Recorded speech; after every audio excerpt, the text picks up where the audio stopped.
Bonjour et bienvenue dans ce format court. Aujourd'hui, je vais évoquer deux sujets sur la base de deux questions que vous m'avez suggérées et recommandé une chaîne YouTube. Donc on commence avec ça.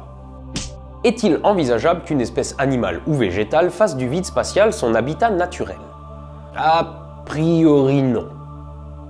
De ce qu'on sait actuellement de la vie à partir de ce qu'on a observé sur Terre, elle a besoin de chaînes carbonées complexes qui réagissent entre elles et d'un solvant où ces réactions peuvent intervenir. Les chaînes carbonées complexes aiment pas trop les rayonnements cosmiques propres au vide spatial qui ont tendance à les décomposer. Mais surtout, dans le vide spatial, le solvant, à savoir l'eau, s'évapore très vite. Donc c'est doublement la merde. Il est évidemment possible de prendre un être vivant très résistant et de l'exposer au vide spatial. Ça a déjà été fait, et je vous ai déjà parlé entre autres des tardigrades ou des spores de streptocoque qu'on a retrouvés vivants après des séjours prolongés dans le vide spatial. Sauf qu'une confusion à ne pas faire, c'est que c'est pas de la vie dans le vide spatial. C'est de la survie dans le vide spatial. En effet, les bestioles qu'on expose aux agressions de l'espace se mettent en dormance. Elles sont pas actives. Il faut les ramener sur Terre pour constater une reprise d'activité. Donc, survivre au vide spatial, c'est envisageable, mais y vivre, c'est-à-dire y manger ou se reproduire, c'est autrement plus compliqué. Et nos connaissances actuelles nous font dire que non, c'est peu probable de découvrir une espèce ayant fait du vide spatial son habitat naturel.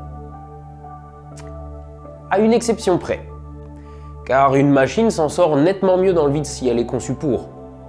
Donc une intelligence artificielle considérée comme vivante pourrait vivre et se reproduire dans le vide spatial, ou sur une planète a priori hostile pour le vivant organique. Pourquoi les objets qui pénètrent l'atmosphère subissent un fort réchauffement? Est-ce que les vaisseaux spatiaux pourraient rentrer plus lentement pour éviter ça? La prochaine fois que vous verrez une étoile filante, rappelez-vous que c'est un caillou qui pénètre l'atmosphère à plusieurs kilomètres par seconde, voire plusieurs dizaines de kilomètres par seconde. On a tendance à dire que l'échauffement d'une entrée atmosphérique est dû au frottement, mais c'est que partiellement vrai. En fait, la plus grosse partie de l'échauffement provient de la compression des gaz à l'avant de l'objet. Tous ceux qui sont passés par la case collège le savent, sauf s'ils ont glandé pendant les cours de physique, quand on comprime un gaz, il s'échauffe. Alors imaginez la pression qu'on trouve à l'avant d'un caillou qui parcourt plusieurs dizaines de kilomètres par seconde. Et la conséquence directe, c'est un échauffement tel que le caillou finit vaporisé. Alors évidemment, c'est pas vraiment le sort qu'on souhaite aux vaisseaux spatiaux, donc pour les protéger, on y installe un bouclier thermique.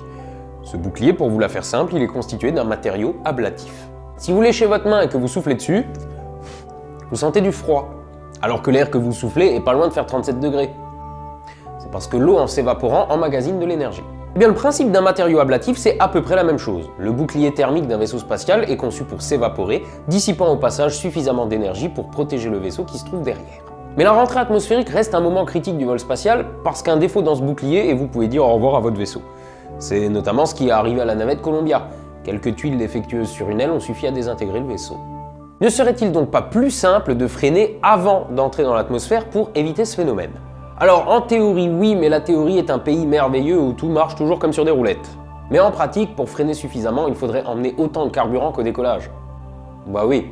C'est cette quantité-là qu'il a fallu pour accélérer en premier lieu, donc il va en falloir autant pour ralentir. Mais s'il faut emmener tout ce carburant en orbite, il faut un lanceur monstrueusement énorme pour faire décoller tout ça. Et on arrive très vite au nœud du problème. Pour freiner avant la rentrée atmosphérique, il faudrait des fusées gigantesques avec un prix totalement hors de portée de n'importe quel programme spatial. Donc on utilise plutôt des boucliers thermiques. Voilà, c'est tout pour moi. Vous pouvez retrouver les épisodes sur astronogeek.fr. Les t-shirts se trouvent sur les pages Teespring et Spreadshirt qui sont en description. Et moi, je vous laisse avec la recommandation de la semaine. Alors à vendredi.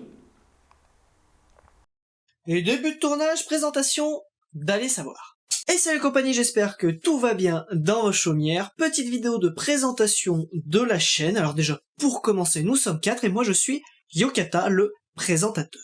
Et moi, le clapeur. Et moi je suis un spectateur lambda comme vous. Et moi je suis le réalisateur qui chapeaute un petit peu tout. Nous traitons de sujets de culture générale.